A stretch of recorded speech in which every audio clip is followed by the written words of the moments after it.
Graça e paz, meus irmãos. Louvado seja Deus. Gostaria que você abrisse sua Bíblia no livro da carta de Paulo a Timóteo, segundo livro da carta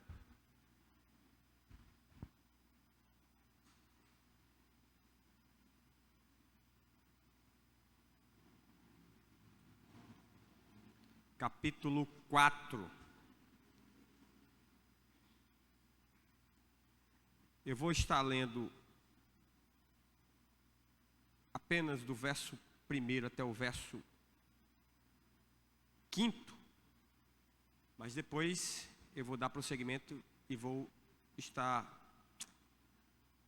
conduzindo a mensagem até o verso 18. Mas para nós ganharmos tempo, nós vamos ler apenas até o verso 5, ok? Vamos ficar de pé?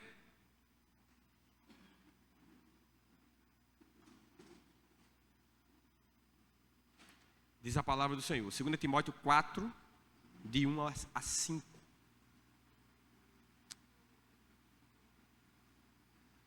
Na revista e atualizada, diz: Conjuro-te perante Deus e Cristo Jesus, que há de julgar vivos e mortos, pela sua manifestação e pelo seu reino. Prega a palavra, insta, quer seja oportuno, quer não. Corrige, repreende, exorta com toda longanimidade e doutrina. Pois haverá tempo em que não suportarão a sã doutrina, pelo contrário, cercar-se-ão de mestres segundo as suas próprias cobiças, como que sentindo coceira nos ouvidos, e se recusarão a dar ouvidos à verdade, entregando-se a fábulas. Tu, porém, sê sóbrio em todas as coisas, suporta as aflições, faz o trabalho de um evangelista, cumpre cabalmente o teu ministério. Vamos orar. Senhor, obrigado. Privilégio, Senhor, de estar aqui mais uma vez, compartilhando da tua palavra. Sabes das minhas limitações. Eu quero pedir a tua graça, pelo teu Espírito Santo, para que eu possa ter condições de estar transmitindo, Senhor, aquilo que tu queres que o teu povo, a tua igreja aqui represente, também aqueles que estão nos escutando, nos ouvindo, nos assistindo pela internet, Senhor, possam ser abençoados e edificados. Ilumina as suas mentes, seus corações, mantém, meu Deus, as suas mentes cativas a ti, Senhor. Pedimos, te peço isso, te suplico, no nome de Jesus, amém. Pode sentar. Irmãos, o apóstolo Paulo, aqui está registrando suas últimas falas, seus últimos momentos, vamos dizer assim, da sua existência aqui nesse mundo. Segunda carta a Timóteo é a última carta escrita pelo apóstolo Paulo. Ele estava preso, E eu queria dar um panorama antes de avançarmos aqui, acerca desse que foi com certeza o maior expoente do cristianismo, talvez de todos os séculos, até os dias de hoje, Porque sem o apóstolo Paulo, nós teríamos a metade praticamente do Novo Testamento, Sem ele escreveu 13 cartas. Alguns dizem até que ele escreveu o livro de Hebreus, aí seria 14 cartas, Talvez uma das cartas mais consistentes, que vai mais, vamos dizer assim, abalizar a fé cristã, que é a carta de Romanos. É como se fosse um outro evangelho, E o apóstolo Paulo, ele nasceu, em Tarso, essa região localizada na Cilícia, E hoje ele fica no sudoeste da Ásia Menor, entre o ano 1 ao ano 5 depois de Cristo. O apóstolo Paulo era da tribo de Benjamim, era membro da seita mais severa dos judeus, chamada os fariseus. Ele nasceu como cidadão romano, era de família rica, que se mudou para Jerusalém quando ele ainda era uma criança. Isso conforme Atos capítulo 22, verso 3 e 26, 4 e 5. Ele mesmo diz que foi instruído aos pés de Gamaliel, que era um destacado rabino daquela época. Ainda jovem, ele foi comissionado para liderar a perseguição aos cristãos. Nós sabemos que ele teve o seu encontro, com o Senhor Jesus Cristo, quando implacavelmente se dirigia à cidade de Damasco, para ali aprisionar cristãos e trazerem, sob cadeias, para Jerusalém, conforme relatado em Atos capítulo 9. Em Gálatas capítulo 1, verso 17, ele informa que por 3 anos ele ficou na Arábia. A Bíblia não traz muitas explicações do que ele ficou fazendo durante esse período lá, mas com certeza alguns teólogos dizem que ele ficou sendo instruído ali pelo próprio Cristo durante esse período. Depois ele vem para Jerusalém, trazido por Barnabé, quando é apresentado a alguns apóstolos de Jesus. Após isso, ele vai novamente, está lá no capítulo 9, ele é enviado para Tarso, e o ministério do apóstolo Paulo tem uma pausa de 10 anos, permanecendo lá nessa região. E um resumo breve, vamos dizer, uma cronologia breve do ministério, vamos dizer assim, do apóstolo Paulo, nós poderíamos destacar da seguinte forma: entre os anos 46 e 48 depois de Cristo, o apóstolo Paulo realizou a sua primeira viagem missionária. Entre os anos de 49 a 52, o apóstolo Paulo realizou a sua segunda viagem missionária. Entre os anos 53, 57 e talvez 58, o apóstolo Paulo realizou a sua terceira viagem missionária. E entre os anos 59 a 62 depois de Cristo, Paulo realizou a sua quarta viagem, desta feita preso, se dirigindo para ser julgado em Roma, na Itália. E entre 65 e 68, ele sofre o seu martírio na cidade de Roma. Como eu falei, a segunda carta do apóstolo Paulo é a sua última carta antes de ser decapitado, Pedro foi crucificado, a tradição diz que ele foi crucificado de cabeça para baixo, Então, a morte por crucificação era muitas vezes praticada contra pessoas que não eram cidadãs romanas, não faziam parte, não tinham cidadania romana. Mas Paulo era cidadão romano e por isso ele foi decapitado, isso aí entre os anos, como eu falei, 65 a 68 depois de Cristo. No livro de Atos, capítulo 26, versos 16 a 29, nos diz que ele teve uma primeira prisão, um primeiro momento que o apóstolo Paulo ele ficou preso. Só que nessa sua primeira prisão, era uma espécie de prisão domiciliar. Ele podia receber pessoas, e alguns dizem que durante esse período ele até fez viagens, foi até a Espanha. Alguns historiadores e teólogos fazem essa afirmação. Foi nessa sua primeira prisão que ele escreveu as cartas de Efésios, Filipenses, Colossenses e Filemão. Já a sua segunda prisão foi totalmente diferente. Paulo foi colocado numa masmorra. Esse lugar era conhecido como a prisão mamertina, inclusive existe até hoje para visitação. E dessa feita ele não ficou numa prisão domiciliar com certo conforto, Ele enfrentou uma prisão úmida, escura, fria e insalubre, Ou saía dali leproso, ou dali direto para ser decapitado, no caso ele foi decapitado. E 2 Timóteo deve ter sido escrita entre os anos 65 a 68 depois de Cristo, como eu falei. A sua última carta, os seus últimos registros estão aqui, né, neste livro e mais precisamente neste capítulo que nós vamos estar meditando um pouco aqui nessa noite. Mas eu queria fazer uma pergunta, irmãos, para vocês, né? Como você enfrentaria essa situação, né, se estivesse na mesma situação do apóstolo Paulo? Preso numa masmorra escura, fria, insalubre, sem nenhum tipo de conforto, né? Como você enfrentaria esse momento?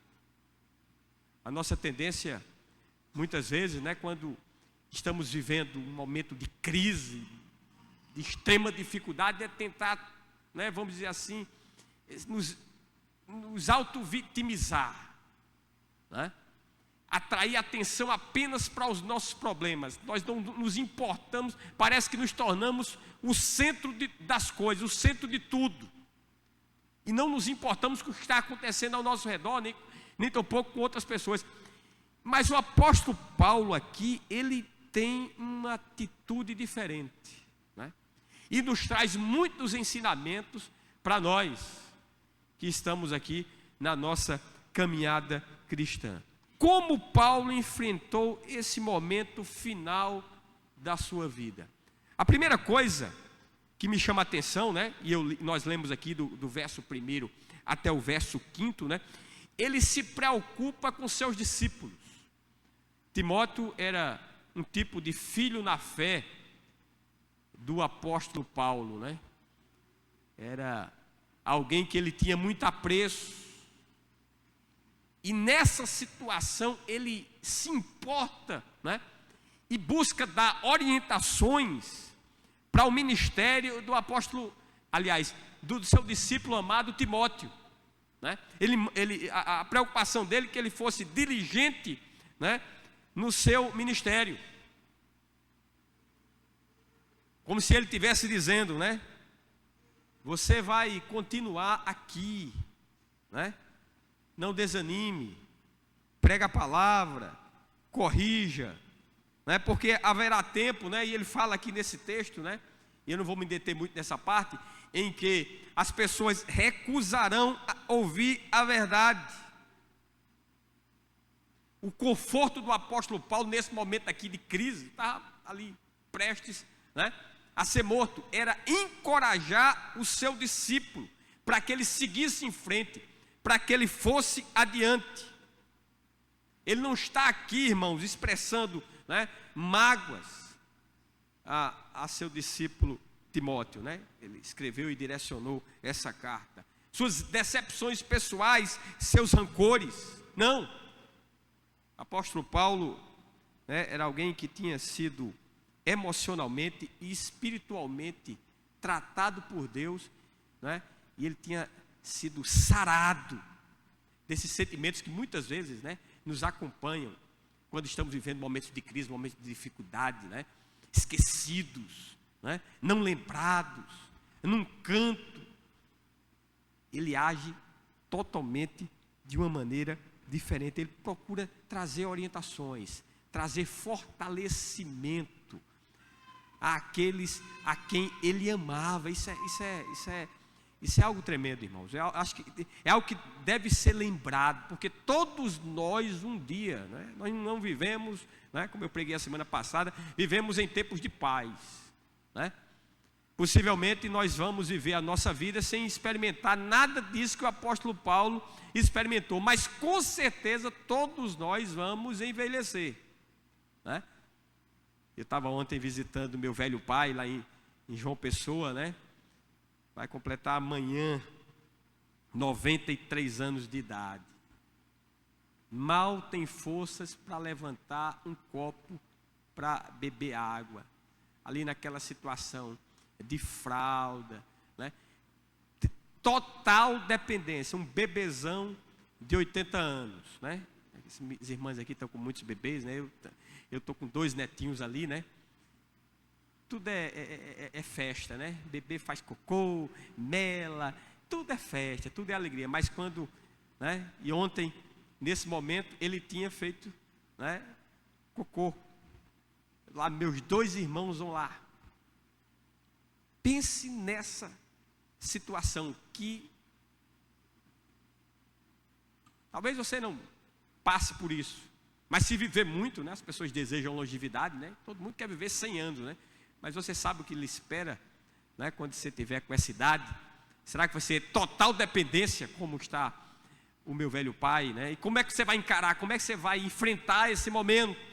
O apóstolo Paulo estava aqui às portas da morte, e ele se preocupa com seus discípulos, está preocupado com a igreja.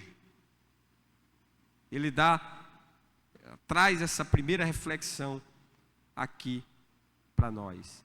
A segunda coisa que eu vejo aqui, ele olha para a morte como sendo uma oportunidade de louvar a Deus. Interessante isso. No verso 6, se você, agora nós vamos ler, voltar à leitura do texto, né? Quando diz: quanto a mim, estou sendo já oferecido por libação, e o tempo da minha partida é chegado. Ele está se referindo ao que, né, foi dito lá no Antigo Testamento. Em Números 28, verso 7, diz o seguinte: a sua libação será a 4ª parte de um rim para o cordeiro. No santuário oferecerás a libação de bebida forte ao Senhor. Esse vinho era derramado sobre o animal que seria sacrificado. Paulo aqui faz uma comparação dessa prática, né? E ele é como se ele tivesse, né, oferecendo uma oferta a Deus, né, da sua vida, e um tipo de sacrifício, né, pela igreja. Em Filipenses 2,17 diz: entretanto, mesmo que eu seja oferecido por libação sobre sacrifício, serviço da vossa fé, alegro-me com todos vós me congratulo. Olha como ele encara, né? A morte como um momento de estar oferecendo um sacrifício de louvor ao Senhor. E ele usa, né, uma linguagem, né, bonita, né, quando ele diz: o tempo da minha partida é chegado, né? A morte para o apóstolo Paulo é uma viagem, né? Ele está voltando para casa. E nós temos que ter isso em mente. Aqui nós estamos peregrinando.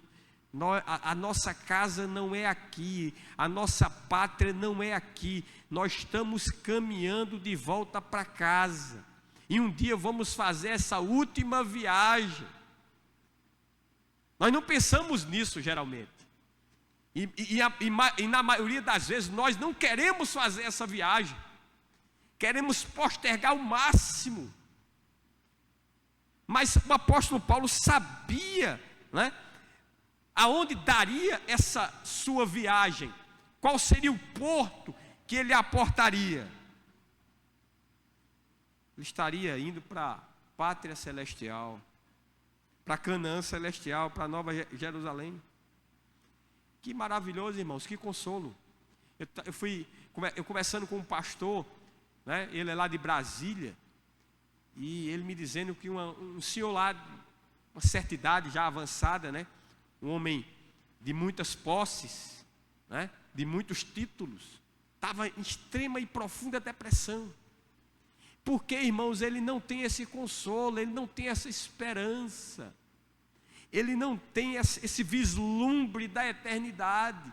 De fato, para as pessoas que elegem esse mundo como a coisa mais importante da sua vida, vê o tempo passar e se esvair pelos seus dedos, ele olha para tudo que construiu, para tudo que conquistou e diz: eu não vou mais poder usufruir dessas coisas. De fato, isso deve ser algo terrível para essas pessoas.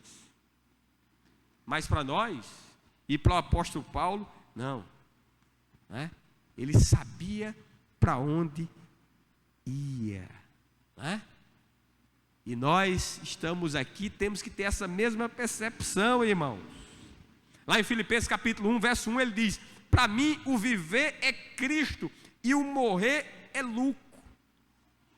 Tem um autor anônimo que diz o seguinte: a morte para um homem justo é a sua libertação da prisão deste mundo e sua partida para o gozo do outro mundo. Paulo teve esse vislumbre, né? Ele vai contar essa história, se eu não me engano, lá em 2 Coríntios capítulo 11, que ele conhecia um homem que ele subiu até o terceiro céu. Ele viu coisas que não é permitido falar. São coisas extraordinárias, irmão. A gente está tão impregnado com esse mundo, com esse aqui agora, nos apegado a essas coisas. É por isso que muitas vezes nós tememos perder essas coisas. Mas não deveríamos temer, porque o que nos espera do outro lado é incomparavelmente melhor. É incomparavelmente melhor. Então, né? Ele encarou a morte, né? E ele buscou orientar os seus discípulos, fortalecer o seu discípulo amado, o apóstolo Paulo. Ele viu isso como uma oportunidade de louvor a Deus. Em terceiro lugar, né? Ele mostra que enquanto estivermos aqui nesse mundo, não podemos caminhar sozinhos. Tem gente aí, né? Tá uma onda, né? Você imagina aí. Tem milhões de pessoas, irmão, que não estão congregando, que transformou a internet, né, na sua igreja. Não existe essa história de membro online, de culto online, de ceia online, de batismo online. Não, irmão. Deus não planejou isso quando instituiu a sua igreja. Esse momento que estamos tendo aqui, ele é especial. Nós estamos adorando a Cristo, né, em comunidade, como corpo de Cristo.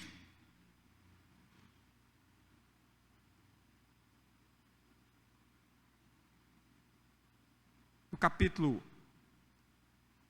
2, no verso 9, né? Ele diz a Timóteo: procura vir ter comigo depressa. Irmãos, quando a crise bater na nossa porta, nós temos que ter humildade para pedir ajuda. Eu não vou dizer o nome, mas ele já partiu, né? Um pastor conhecido, a quem eu tinha uma certa intimidade, né? Ele teve um problema de saúde sério, e ele ficou em silêncio, calado. E eu era amigo dele. Bom, eu penso que era, né? Eu fiquei com dúvida, né? Porque ele não veio compartilhar desse seu problema comigo, e eu poderia ser um canal de bênção para a vida dele, poderia ajudá-lo a sair dessa situação.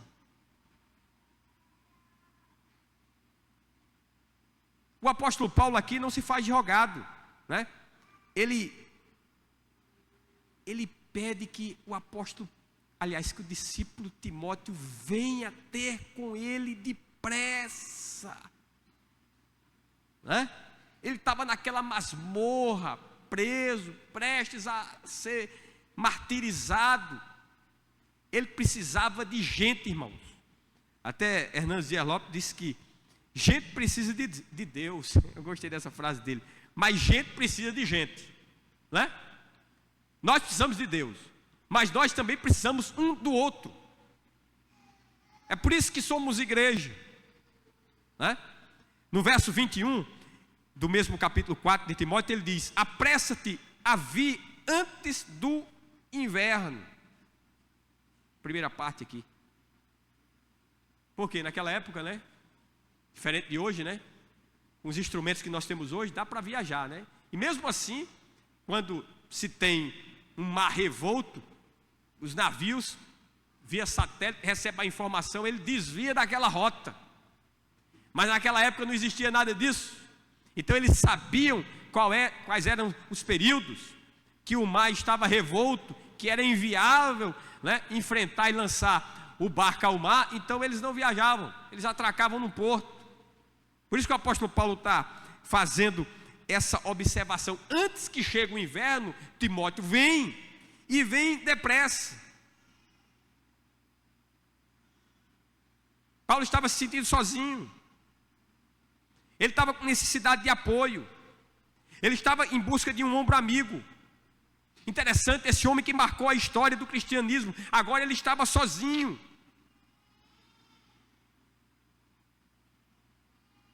Como precisamos, irmãos, de pessoas a quem nós temos confiança nesses momentos ao nosso lado, que venha nos trazer uma palavra bíblica de encorajamento, de apoio. Difícil. E hoje nós vivemos um tempo que nós temos, éramos para ter muitos amigos. Mas talvez você conte na palma da sua mão, nos dedos, quantos amigos de fato você tem. Nós vamos aqui prosseguir, né? E vamos ver que pessoas que andavam com o apóstolo Paulo, mas na hora do vamos ver, caiu fora. Não eram de fato seus amigos, mas Timóteo era um amigo. Então o que é que nós aprendemos aqui? Nós aprendemos que nós não podemos andar sozinhos, que nós precisamos de amigos, de pessoas, né? E contar com elas no momento de crise, no momento de dificuldade. Isso é igreja, isso é cristianismo. Muito interessante, né? Por que ele estava pedindo essa companhia, né, de Timóteo? Primeira coisa que eu vejo aqui, por causa da necessidade da obra. Veja bem, lá em 2 Timóteo capítulo 4, verso 12, né? Diz assim: quanto a Tíquico, mandei-o até Éfeso.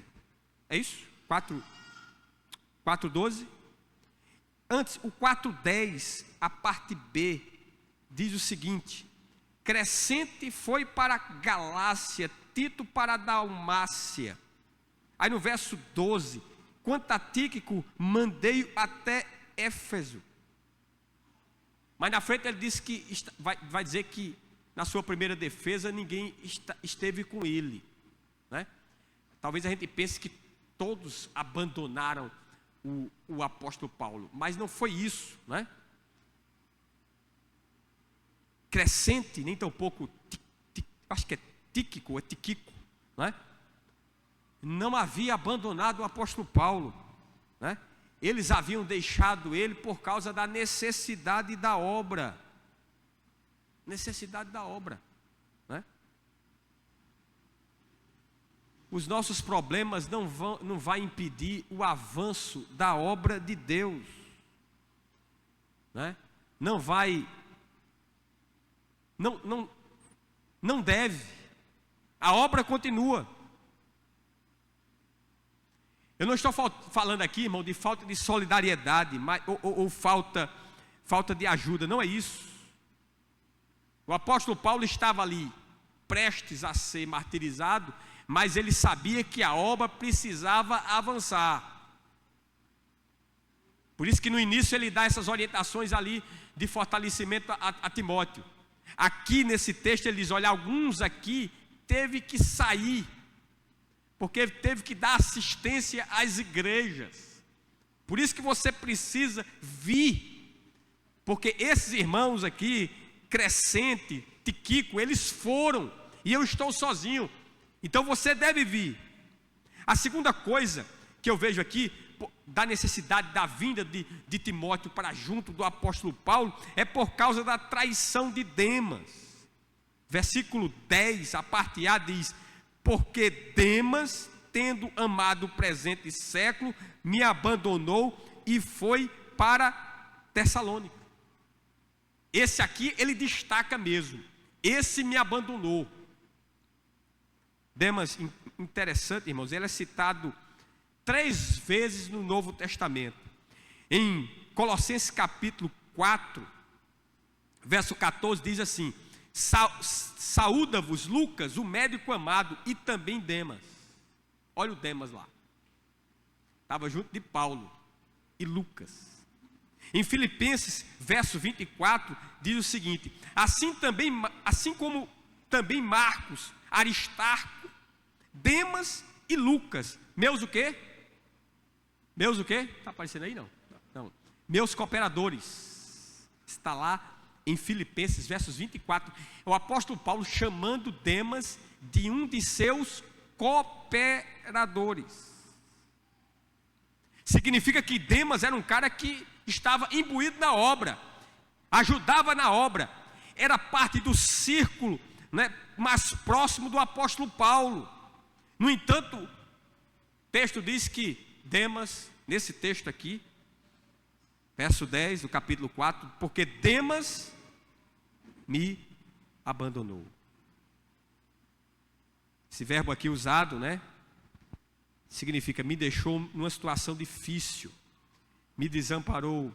Há algumas suposições aí do porquê Demas abandonou o apóstolo Paulo, talvez por covardia, né? Quem quer ter o seu nome atrelado a um preso, que é opositor, tido como inimigo do Império Romano, o império que dominava o mundo naquela época, estava para ser morto. Quem é que quer ser amigo de alguém assim, irmãos?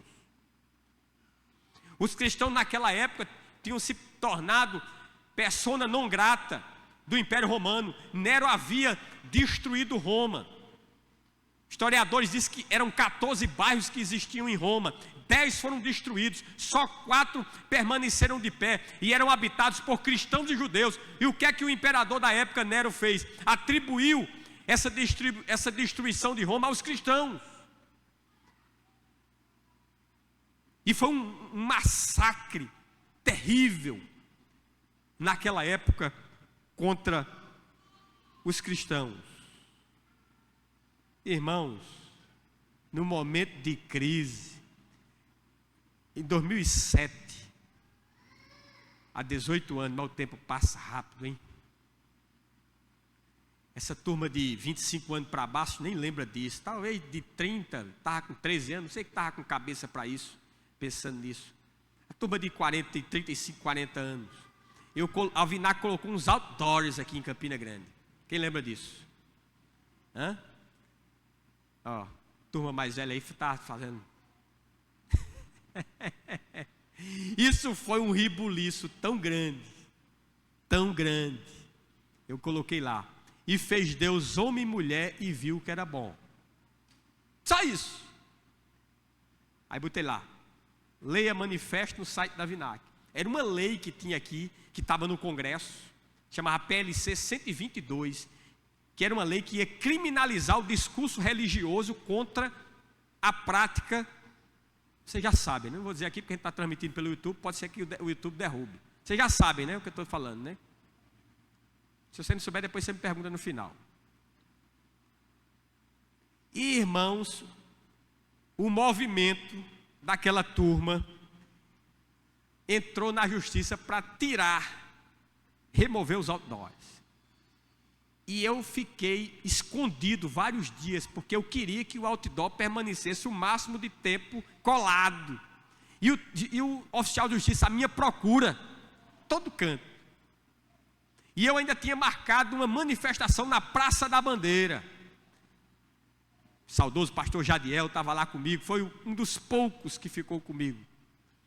E a gente montou lá o cenário.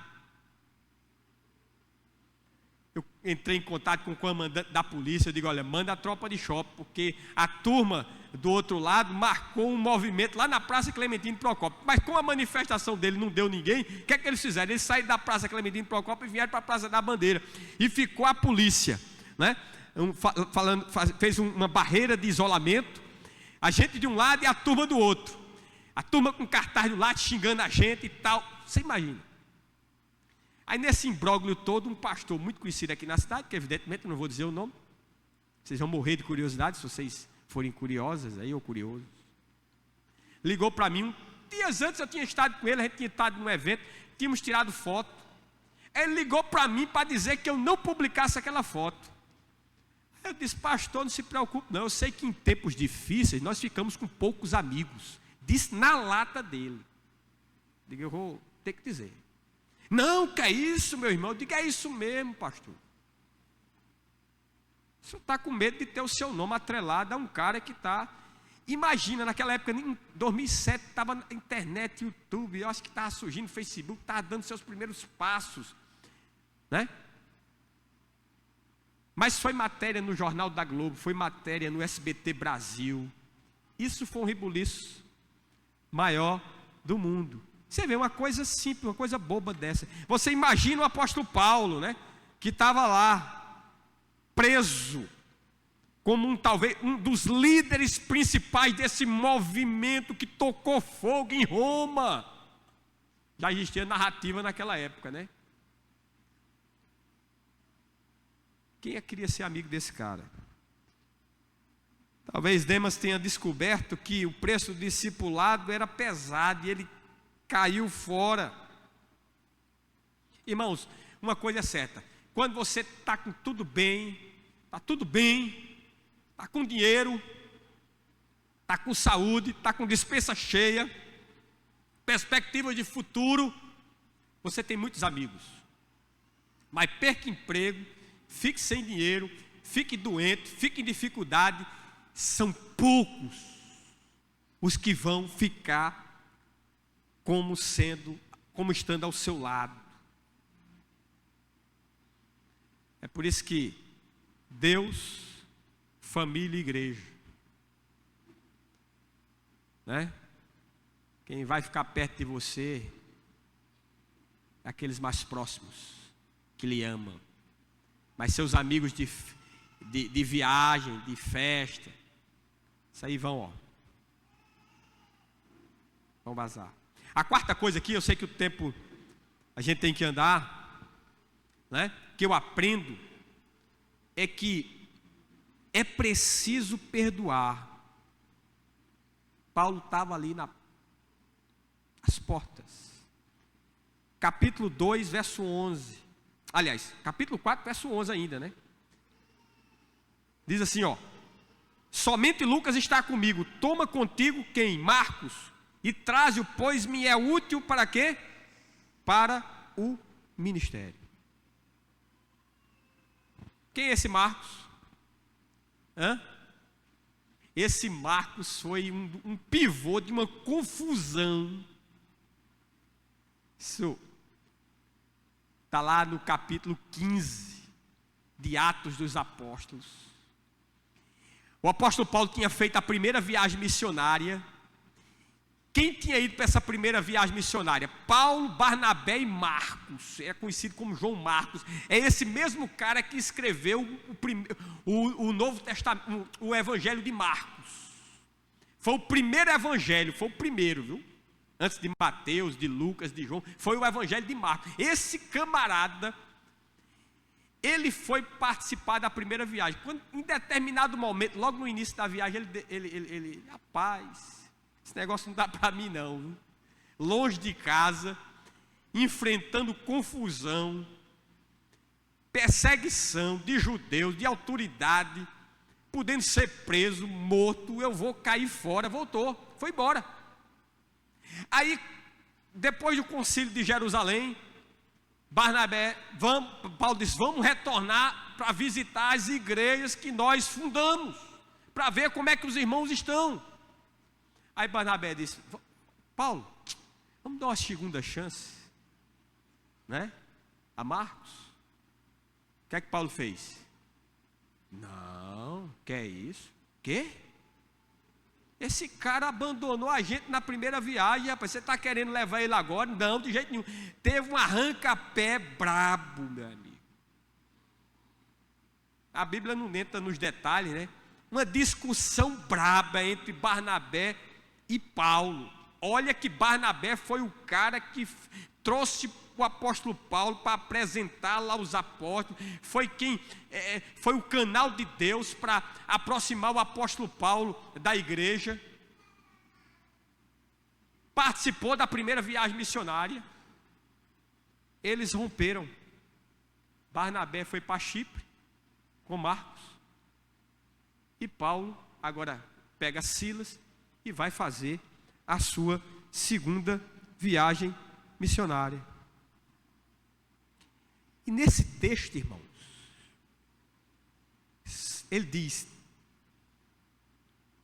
toma contigo Marcos e traze-o, pois me é útil para o ministério. Alguma coisa mudou, irmãos. Paulo não queria nem saber desse Marcos lá em Atos capítulo 15. Agora, isso há décadas atrás, agora, já nas portas da morte, ele diz: traz ele, pois ele me é útil para o ministério. Agora, no fim da vida, Paulo expressa que não há o que, irmãos? Rancor, ressentimento no seu coração. Paulo agora está mais maduro, entende que pessoas podem mudar e merecem uma segunda chance. Vemos aqui um Paulo mais aquebrantado e misericordioso. Irmão, tem crente intrigado de outro crente dentro da igreja. Como é que vai ser isso? A Bíblia diz, Jesus diz que aquele que não perdoar, não vai ser perdoado. Jesus conta até uma parábola em relação a isso, né? De uma dívida impagável que um determinado cara tinha com um credor, e foi perdoado. Mas alguém devia uma ninharinha para ele, ele pegou esse cara e botou na cadeia. Esse é o sentido. Deus pagou por nós, por meio do derramamento do sangue do seu filho, uma dívida que era impagável.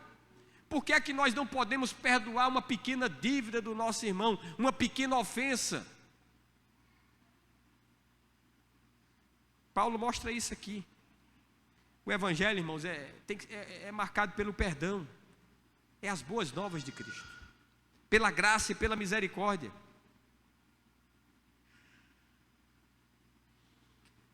Quando você lembrar que magoou alguém, procure se reconciliar e fazer as pazes com essa pessoa. Essa é a atitude de um cristão.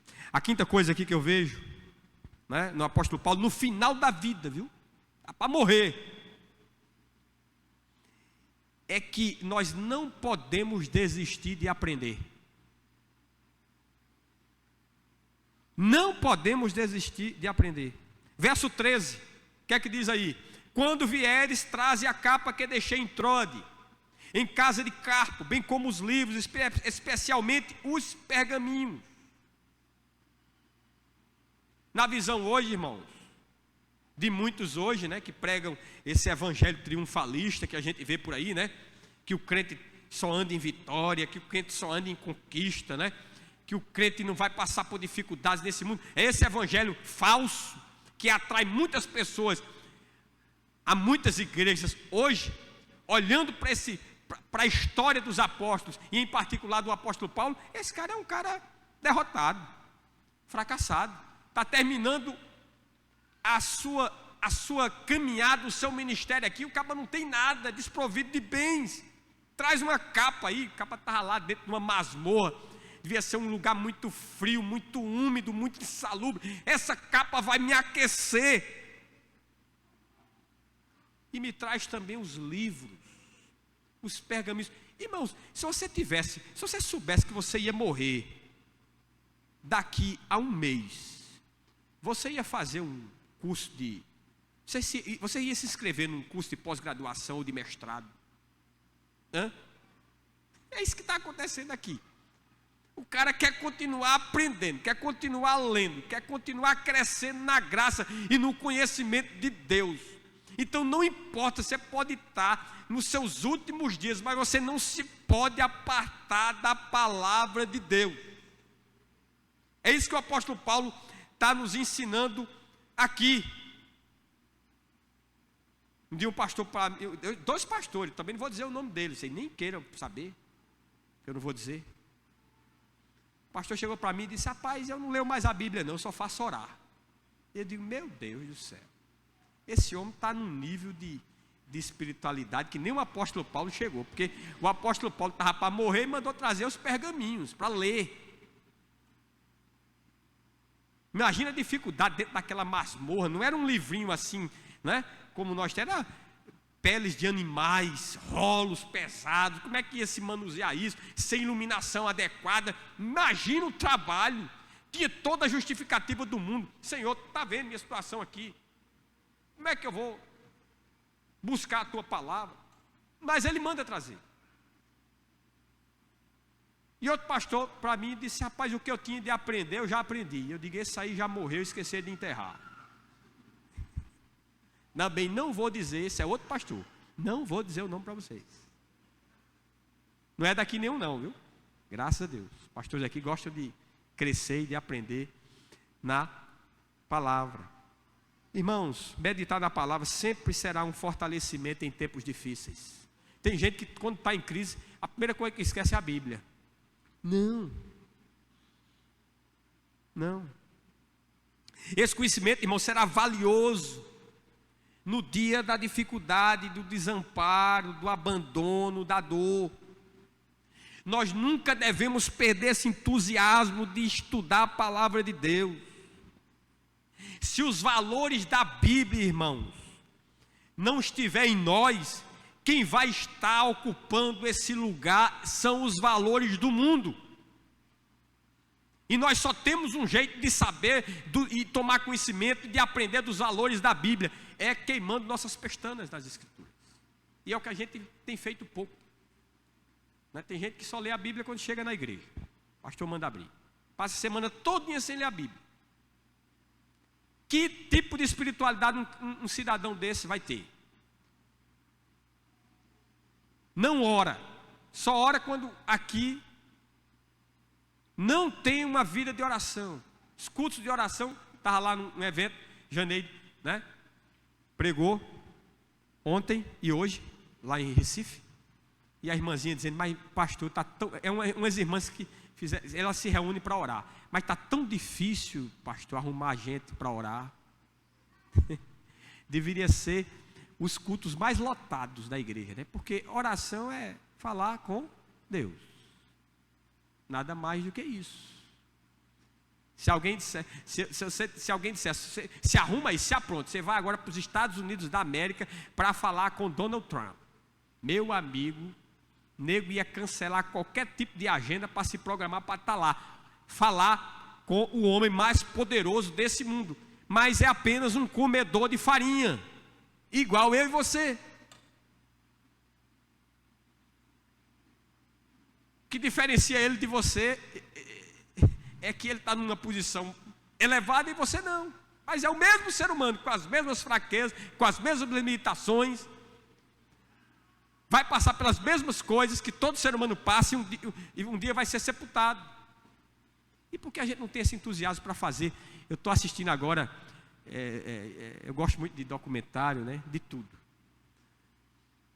Sobre cosmologia. Meus irmãos, quando a gente começa a ver aquilo que é o cosmos, as distâncias, meu Deus, eu digo: meu Deus, nós não somos nada, vermes,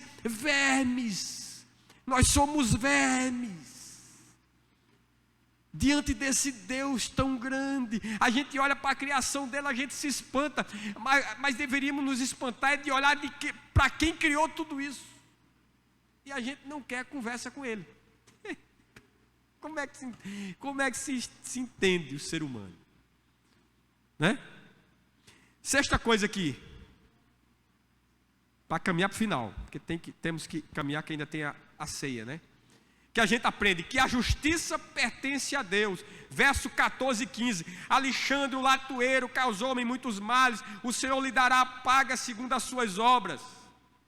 Tu guarda-te dele, porque resistiu fortemente às nossas palavras. Esse Alexandre latoeiro causou a Paulo muitos males. Os historiadores vão dizer que esse Alexandre Latueiro foi quem delatou Paulo para que ele fosse preso pela segunda vez. Agora é interessante que o apóstolo Paulo diz: o Senhor lhe dará a paga. Não é a praga não, viu, irmãos? É a paga. Viu? Paulo não lançou praga não. Diz que o Senhor lhe dará paga. Se referindo ao justo julgamento de Deus. Crente não se vinga, irmãos. Crente confia na justiça de Deus, amém? Amém? Ao longo da nossa caminhada, nós vamos nos deparar com pessoas que sempre vão tentar nos prejudicar e nos atingir. Sempre puxar nosso tapete. O povo do mundo procura vingança. E nós que somos crentes, entregamos nas mãos de Deus. Sétima coisa, para avançar rapidamente, versos 16 a 18 diz: na minha primeira defesa, ninguém foi ao meu favor, antes todos me abandonaram, que isto não lhe seja posto em conta.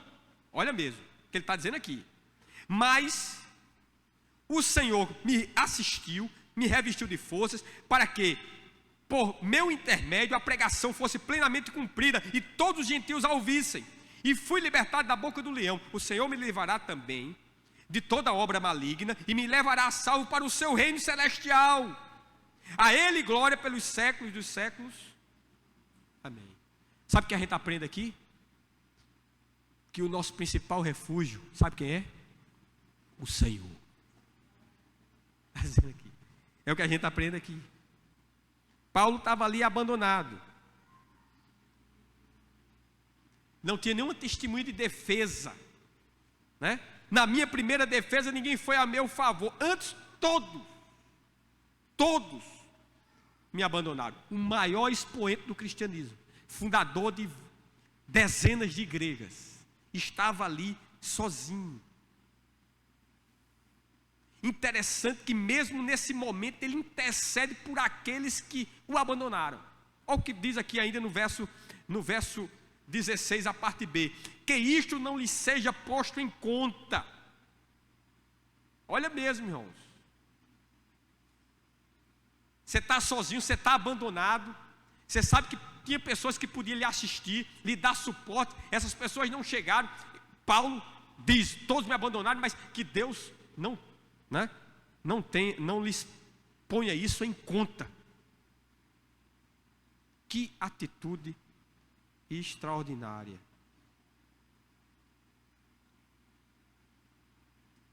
Mas Deus o assistiu.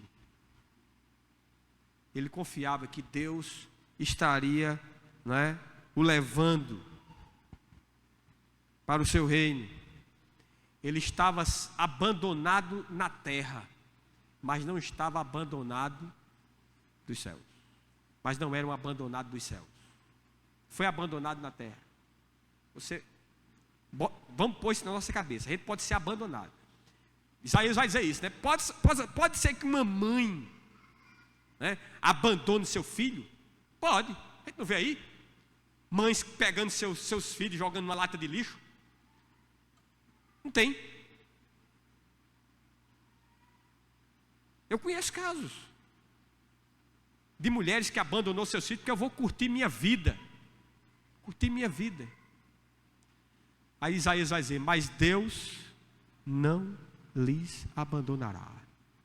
Nós podemos ser abandonados por filho, por mulher, por marido, mas Deus não nos abandonará. Ele é o nosso verdadeiro refúgio.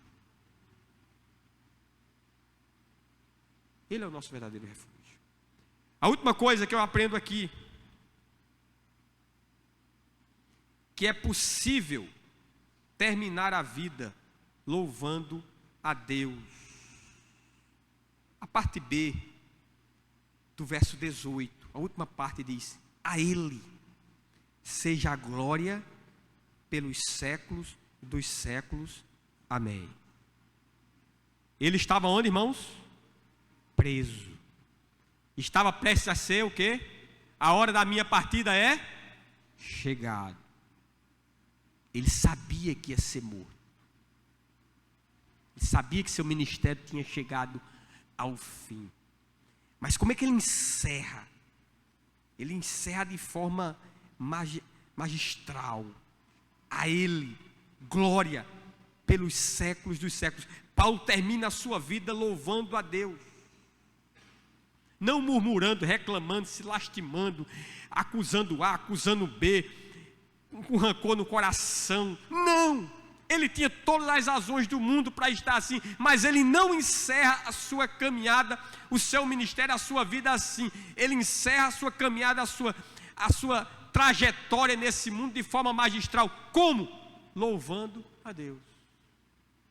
Isso é lindo. Isso é maravilhoso. Um autor anônimo, que eu não sei quem foi, diz o seguinte: a presença de Deus deve ser suficiente para suprir a ausência de quem quer que seja. Vou repetir. A presença de Deus deve ser suficiente para suprir a ausência de quem quer que seja. Você está se sentindo sozinho? Deus é suficiente para suprir essa sua solidão. Deus é suficiente. Essa sua solidão aqui nessa terra um dia vai passar. E lá na eternidade não vai ter marido, não vai ter esposa, não vai ter filho, não vai ter nada disso. Essas relações é aqui no âmbito terreno. No âmbito celestial, Jesus disse que seremos como os o quê? Como os anjos. Sua relação, ó. Aí a Bíblia não fala muito, né? Sobre esse estado eterno, né? Tem gente que especula aí, vou lá encontrar meu parente, vou dar um abraço, vou dizer, eu não sei se vai ser assim. Eu não sei. Eu sei que lá vai ser completo. E nós vamos estar completos, porque vamos estar na presença de Deus.